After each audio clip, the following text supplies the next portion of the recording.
Hello and welcome to Who Are You? A Babylon 5 watchcast hosted by two friends who have gotten to know each other while rewatching favorite show from their childhood, Babylon 5. I'm Xhafer. And I'm Laura. And I know it's only been 2 weeks for you, listener, but it's been over a month for Laura and I. Yeah. You had a baby. Yeah, there was a little bit going on. It's true. I think we recorded our last episode like the night before I was supposed to be induced, right? Yeah, that sounds right. And we were going to do 2. And then I was like, man, I just got too much to do. I can't do this one.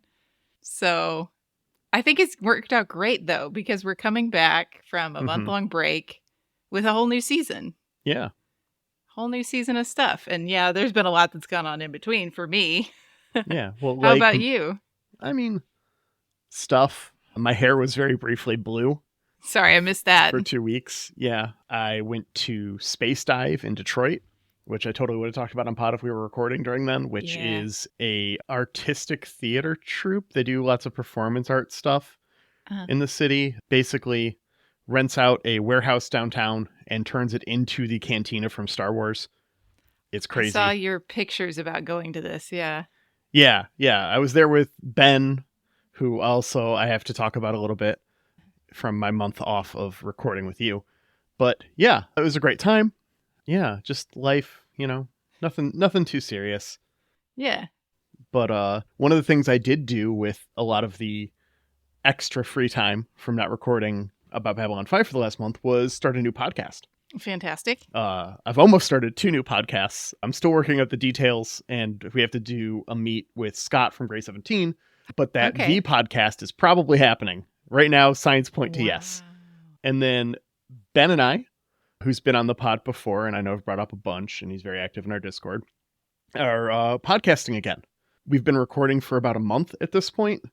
The new podcast is going to come out in about 3 or 4 weeks up from now, I want to say. Okay. And the week we launch, he will be a guest with us on here. Mm-hmm. And so we'll talk about it then. But we are doing another kind of watch along style podcast, but with a big twist. And it's a lot of fun. And I'm really looking forward to it. It's been very interesting watching some of this TV show already.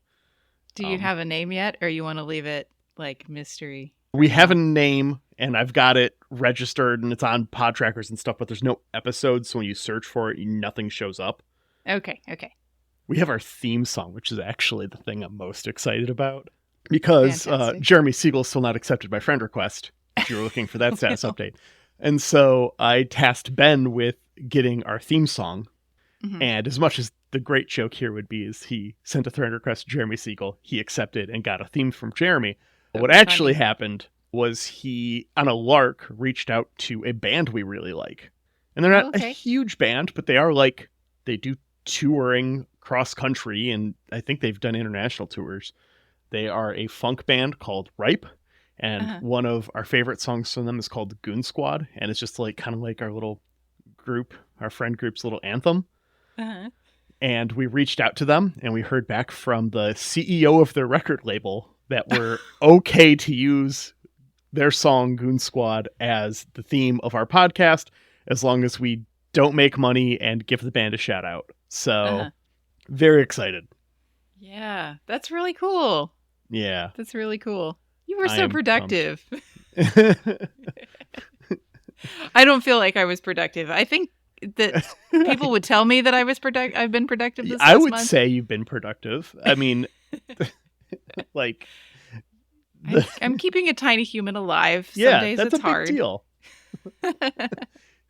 Babies don't. I mean, they're a problem sometimes. They've got I know nothing about this, so it just is instantly terrifying to me. So why don't you talk about it? They have a lot of needs, and you just kind of have to go down a checklist because you don't get to know exactly what they are, right? That they want at any given time. But she's the most wonderful little baby. I know all mothers say that, but she's perfect. She is perfect in every way. Yeah. We had to deal with some stuff in the first 2 weeks where she had some pretty severe lip and tongue ties in her mouth. And if you've never encountered this before, listener, don't feel like it's an obvious thing. But sometimes babies are born and they have like little extra tissue in their mouth where they can't eat very well. And so we had to take her to a dentist and have her get a quick laser surgery on both of those. And that was kind of hard. But we'd been through the same thing with my son, so we knew exactly where we were looking at. And it was much faster to get her in than to get him in. And it's been a lot better since. I think this week is like night and day difference. Like, we're really turning around. She's eating a lot better. She's gaining the weight she's supposed to gain. That's, if you have kids and you went through like the drama of the pediatrician visits where they're going, oh, she's not gaining enough weight. Like, that's always a little bit fraught for mom, because mom feels a lot of feelings about failure. But she's doing so great. We're going to the pediatrician again tomorrow, and hopefully she's back where she's supposed to be now. So. Yeah. But she's wonderful. She only cries if she needs something. She's not one of those babies that's just like screaming all the time for no reason. That's good to hear. Yeah, that was my first baby. So I was really like, please, please, please let me have one that's not just all the time. Have you slept more than 6 hours in one stint? Sorry if that's a rough question. No, I have not. Okay. I figured 8 would have been a pipe dream, so I'd go for 6. But yeah, nope, not even that much. Okay. 4 is about the most I'm getting right now. Okay. 4 hours. You doing 4 in a couple times a day though, or are you at least getting naps and stuff? Like, yeah, lots of naps. I'll get like a 4-hour stretch in the night, and then maybe another 2-hour stretch, and then like a couple of naps during the day if I need more than one nap. But yeah, but she sleeps really good when she is asleep. Like, she's not super fussy, and even we've gotten to this point in the night where she'll wake up and she'll need to eat, because babies, tiny stomach, they gotta fill that thing up all the time. But she'll go right back to sleep. It's not like she wakes up and wants to party in the middle of the night. Yeah. So if I were to wake up and eat, it'd be a nightmare. That'd be it. But I'm glad to hear that's not the case. Yeah, no, she wakes up, needs to eat, and then she's like, all right, I'm good. And goes back to sleep. So that's about the best you can hope for. So we're really lucky. All right. Well, I'm glad everything's gone well. Mm-hmm. And I'm glad that we're back in the saddle. Me too. For season 4 of Babylon 5, we're starting off episode 1, The Hour of the Wolf. Yeah. Such a dramatic title. It is. We get a finale recap. It's also an apt title given what they talk about, The Hour of the Wolf. That's nothing good happens in the middle of the night, right? I laughed very hard when we got to the description of The Hour of the Wolf. Yeah. And Ivanova's characterization that she's been living in it for 7 days or whatever. Yeah. I was like, girl, same. Exactly. Yeah, I thought it was apt, given your circumstance. It's just a perfect episode to come back to. Mm-hmm. We get a finale recap to our new theme with that season 4 drip. Love this season 4 theme. It's my favorite of the 5. Mm-hmm. And there's no cold open. I don't recall this happening in an episode of Babylon 5 thus far. Yeah, it's just all recap, right? Mm-hmm. I mean, we get Jakar talking about the sadness of Ivanova and filling us in on where everybody's at. Yeah. Yeah, it's just last time on's nothing. There's nothing new to be said. But after this, after the theme, we do move over and we see Ivanova's sleepless quarters. Has her Alexa runs down her meeting list. And I'm like, I am never setting this up. I know, right? I do have a thing that admittedly is kind of like it, but it doesn't have my work meetings. I can ask, when I wake up in the morning, I can tell Google, good morning, and it will run through the weather, my estimated commute to work. Oh, nice. Anything on my calendar that day, which is almost nothing always, because it's my personal calendar. So the only stuff on there is all like, oh, you've got a concert tonight or something that I'm already aware of, or like relatives' birthdays or something. But I would never, ever think of tying it in with my work calendar. Oh my gosh. And like it's listing off to her emails, that she's got sitting there. And currently, at 1 month of maternity leave, I'm sitting at 562 unread emails. Yeah. Is that all? Well, we actually took me off of most of the distribution lists, so they wouldn't be filling up my inbox. So this is just emails that were just sent directly to me. Actual emails. Yeah. Okay. But they're also going to my boss, so he's handling those. After Ivanova gets this meeting list, we go to the League of Non-Aligned Worlds, who's like, so we won the war. Cool. Bye. Yeah. Rookie mistake, right? Yeah. We won one big battle, so the war is clearly over. Yeah. Yeah. That's so short-sighted. But it's just like politicians, right? Over on Centauri Prime, Londo meets with now Emperor Cartagia. A note from JMS, his name is supposed to invoke Caligula. Yeah. I mean. Yeah. Yeah. Dude is pure chaos energy. Yeah, he's got big, Amadeus vibes without, the musical genius and whimsy.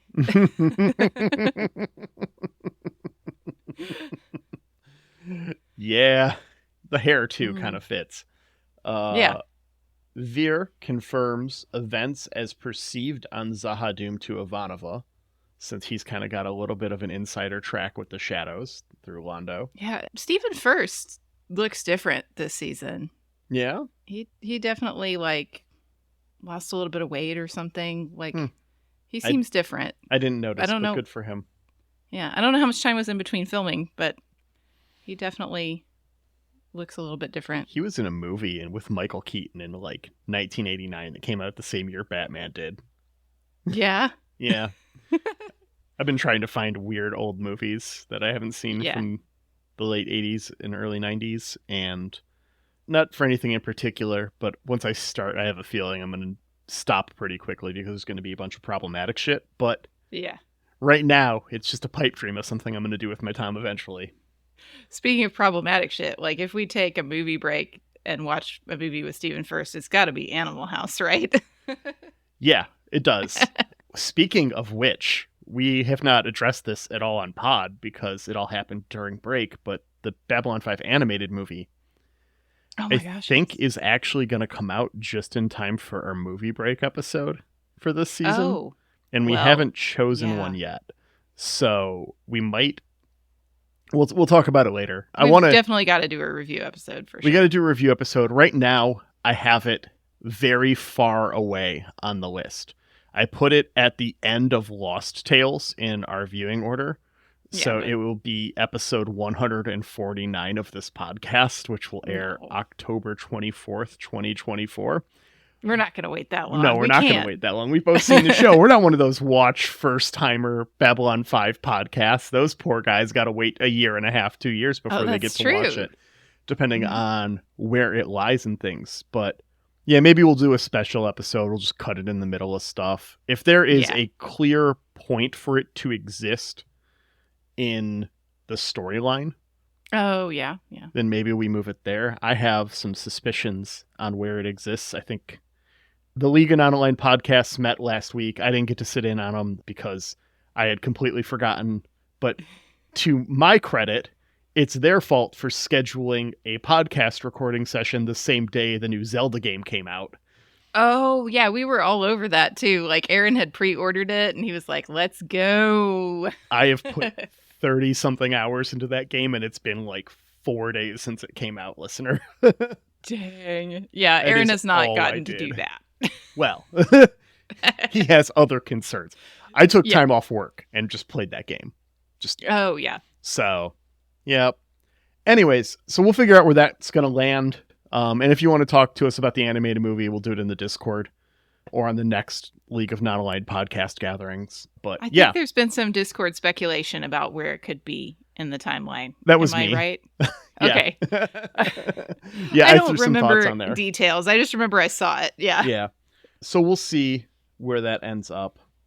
Okay, movie break, Vir. All right, Vir telling Ivanova what was going on. We got back there. Yeah. It was a walk. Morden is waiting for Londo on Centauri Prime. I'm still alive, only I'm very badly burned. Yeah, Morden has developed the grayscale from this experience on Zahadum. It's bad. It is. It is bad. bad. He's picking chunks of his skin off, too. Mm-hmm. Makes you wonder if maybe George R.R. Martin had seen this episode of Babylon 5 and was like, yes. It makes me wonder if Mike Myers had seen this episode of Babylon 5, because besides the very badly burned joke we just made, also, he's like picking off the skin flakes like Goldmember does. Yeah. So there's two. And we're not going to do 2 Austin Powers drops back to back in under a minute, listener, but I want you to think about it. Hear it in your head.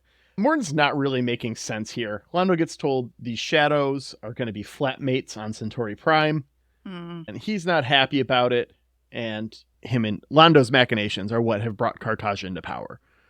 Londo knows this. Londo knows that this, at the end of the day, this is his fault right now. Yeah. He made this bed. Yeah. Now he's lying in it. It's not great. Yeah. He is not pleased with the shadows moving in to Centauri Prime. So, speaking of being unhappy with one of these elder races, these first ones, Delenn is not happy with Kosh.0. Delenn meets with Lita and Kosh in the gardens on Babylon 5. Yeah. Kosh.0 here always puts listener at the top of their skills on every resume. And he's just like, yeah, the League told you shit's done, so bye. He is just useless here. That's a good word, useless. And he doesn't care. He knows. No, we won the war, right? The shadows fucked off. I mean, they're never going to be fully gone, so good job, team. This was a short one as far as the shadow wars go. Yeah, and he's like, we know Sheridan is possibly there, but we're not going to go help. Why would we do that? He threw a monkey wrench in our plans. Yeah, if you go to Zahadum, you die, so he's dead. Why are we questioning this? Yeah. But Lita, we can tell, feels guilty about this whole thing. She doesn't agree with Kosh.0. She's feeling a little strife and turmoil, and she's going to go talk to Delenn later. Also missing still is Garibaldi. And the only 2 characters who care that he's missing are Zach and G'Kar. Yeah, it would be appropriate for Ivanova to express something about Garibaldi too, right? But I don't think she does. She's not even really expressing much about Sheridan besides I'm covering his fucking job. And it's really, she's got his job, a chunk of Garibaldi's job, and her job, and she's doing all of them right now. Yeah. It's not like Franklin is going to take up some security shifts here, It's literally all on Ivanova. And she just doesn't sleep and just works. Can't rely on anyone these days. You gotta do everything yourself. But we get the shot of G'Kar in that hat. Yeah, it's cute. That is perfect. Zach calls Daffy Duck the Egyptian god of frustration. Yeah. Chef's kiss. It's beautiful. But G'Kar is like, I'm going to go and find Garibaldi. Because Garibaldi would go and find me. Yeah. He did a great favor for me once, and I'm not going to forget about him. Yep. And that's a really, really nice sentiment from G'Kar. The great favor was, of course, locking him away in a prison cell for a month. Well, sometimes you need a friend who will lock you in a prison cell for a month, right? We've all been there. So, when we were recording this podcast back in season 1, I referenced a bit of costuming that happens to demonstrate this show's dedication to continuity. And that is what happens here. So Londo gets a little bit of, hey, where's my coat? My coat's missing. And someone's like, oh, well, we had to take it to the cleaners. It was, and he's just like, what the hell? So he grabs his old coat from season 1, which he happened to have in the closet, puts it on, and then we see him see the shadow ships fly over Centauri Prime from his vision in season 1. Oh.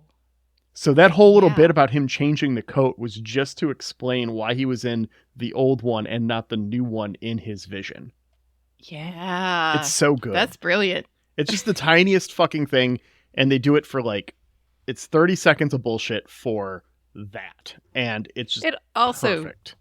also shows off Minister Verini's, like, he's rearranging deck chairs on the Titanic is Minister Verini's job, right? Yeah. Because he's stuck working for this lunatic.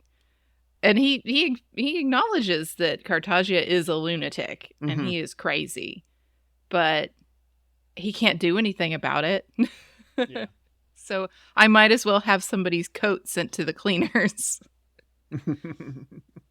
It's fun. It works on a lot of levels.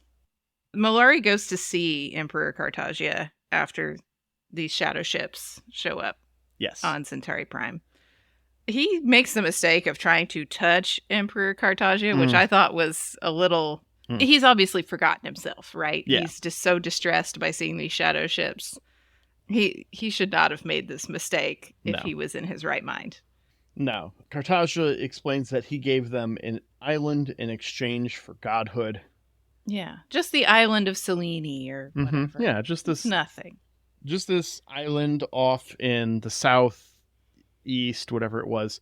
It is the same story as Jakar tells 2 seasons ago, though, about the shadows settling on the Narn homeworld. Oh. Where Did they give it to them? No, the Narn were too primitive back then. Okay. But it's the same, like, this isolated, unpopulated, or very sparsely populated continent. The shadows just take on the planet. Yeah. Yeah, but the Narn didn't, like, the Narn didn't invite them, and they definitely suffered for it.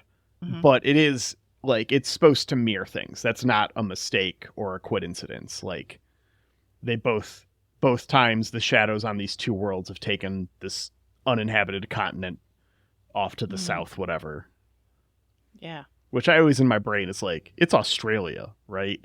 Australia is our sparsely populated continent out in the southeast. Like, that's the joke that we're making. We'll have to hear what Yum Yum Pod thinks about that. We'll ask Ryan with a little Aussie. Yeah. All right.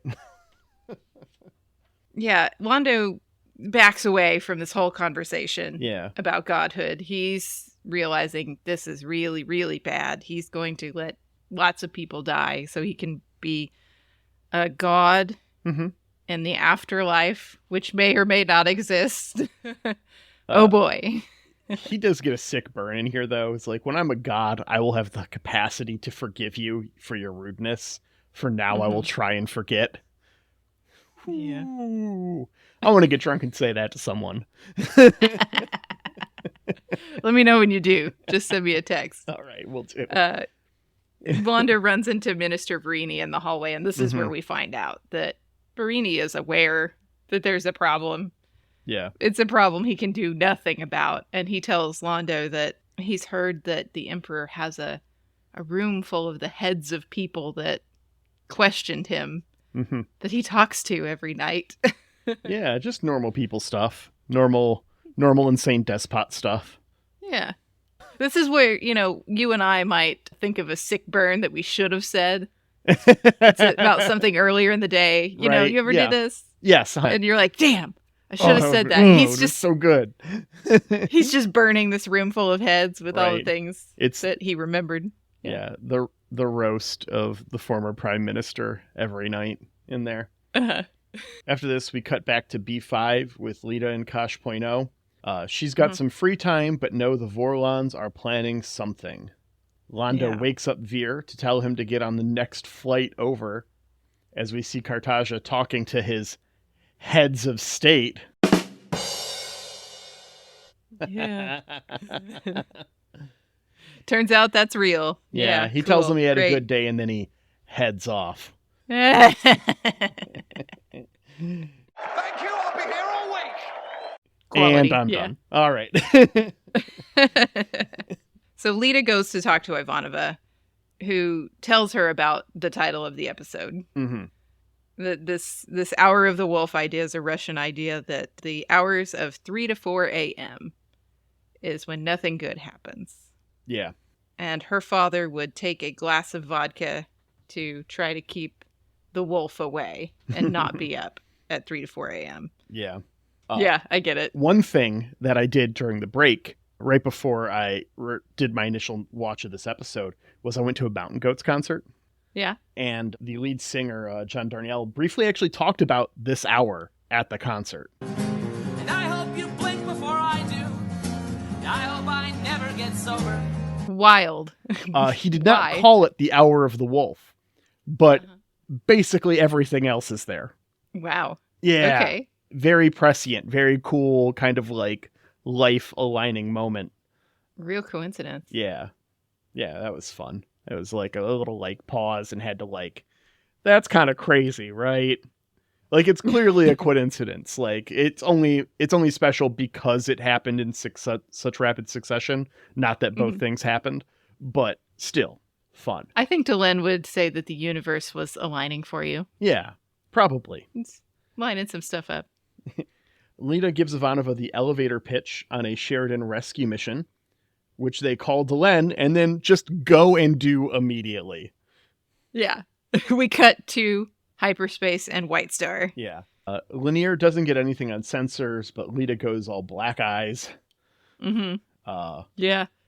This was funny because once I had my newborn, I'm looking at her eyes, and newborns, like, iris and pupils is very large, and you don't see a lot of their white in their eyes because they're just, their eyes are kind of squinty and stuff. Yeah. And I was looking at her and I was like, she's got Lita eyes. She's got the eyes from the episode. A giant shadow head, I don't know how else to describe it, in space hypnotizes the crew. Yeah. As the ship turns around and jumps because of Lanier's dead man switch. Yeah, smart.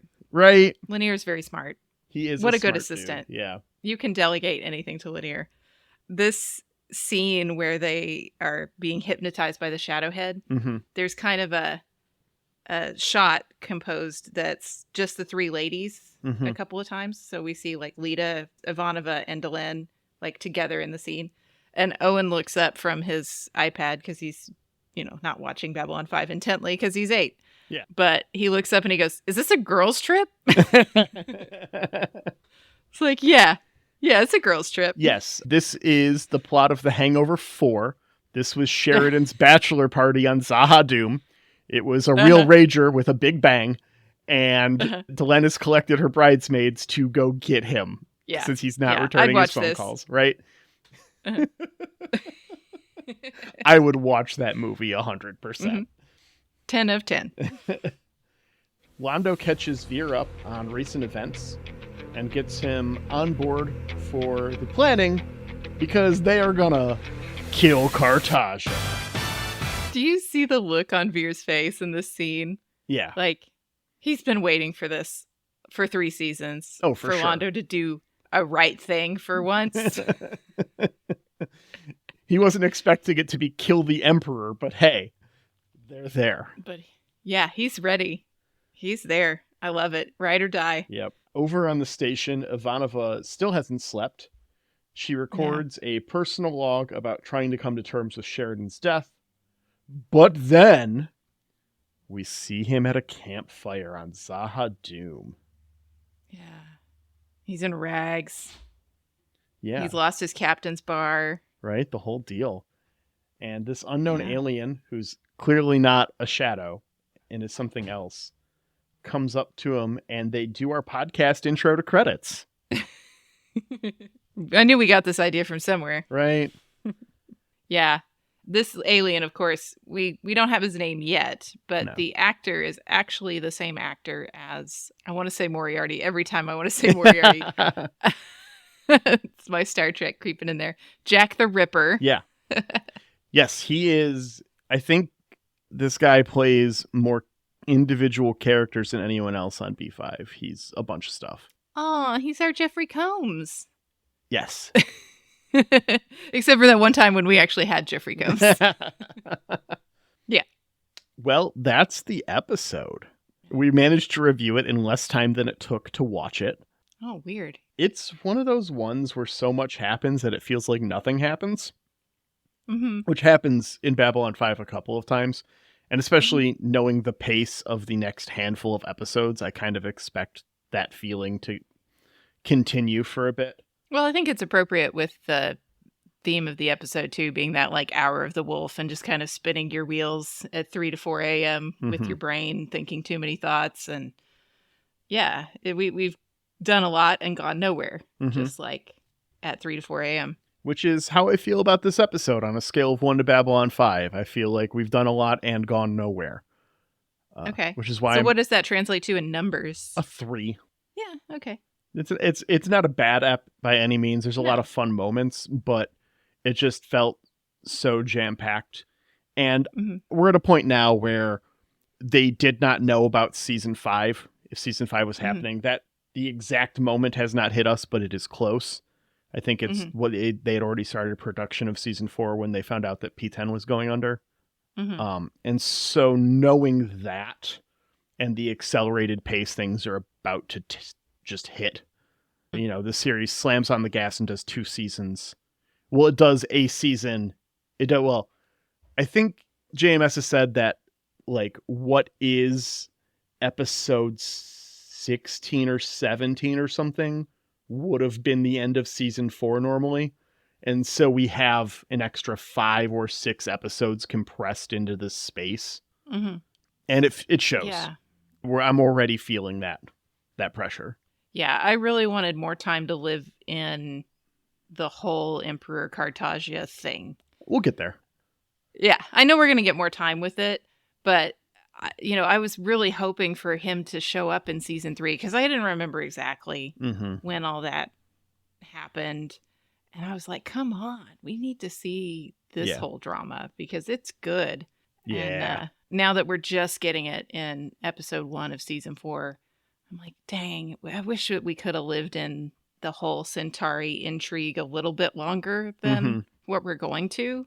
If I'm remembering, when plot lines are wrapping up in this season. Yeah. Boy, I just wish we could have lived with this crazy guy a little bit longer because, now that we're in this area of like prestige streaming, he's a real like Joffrey type to make a Game of Thrones reference. Yeah, or for sure.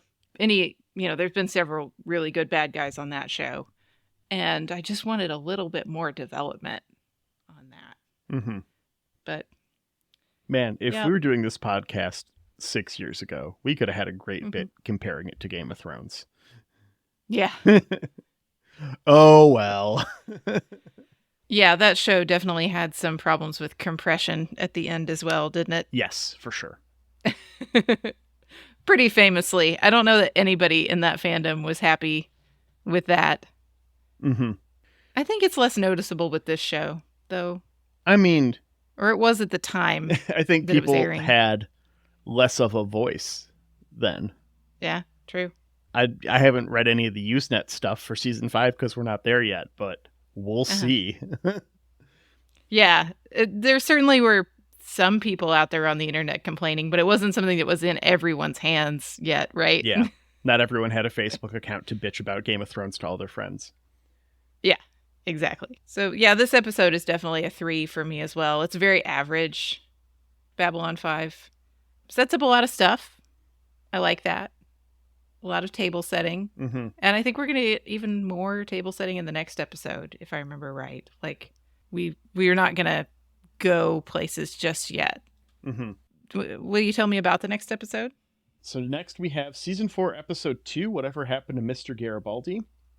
Jakar finds trouble while searching for Garibaldi. Sheridan hovers between life and death. Nice. I'm looking forward to it. I want to know what happened to Mr. Garibaldi, too. Hopefully Jakar finds him. All right. Well, we'll find out next week. But before we get there, let's go ahead and thank Jeremy Siegel for our lovely theme music. I do appreciate it, Jeremy, and I totally don't hold the pending friend request against you. At this point, it's a better bit than anything else. Yeah. Thank you for that. You can find more of Jeremy's work at jeremysiegel42.bandcamp.com and on Spotify as Nuclear Jaguar, which I just got a push notification on my phone yesterday that the next album had dropped from him. So I have to go listen to that. But yes, I don't know what month it is. It might have been April, and I'm just behind, but it did show up on my phones. So yeah, April's definitely out. And then at the time this is coming out, May should be very close. Yeah, if not out soon. Mm-hmm. Thank you to Angry Duck Time Machine for our podcast artwork. You can find them on Instagram. And then thank you to all of you listeners for tuning in, joining us on our journey through Babylon 5. You can chat with us more on our Discord. Sometimes we show up on the League of Non-Aligned Podcasts, and we don't have any other projects airing currently, but we are going to very soon. And by we, I mean me. But if you got a podcast going, Laura, I'd totally listen to it. Yeah, not it right away. Yeah. Other fish to fry. For sure. All right. Well, we'll see you next week, Internet.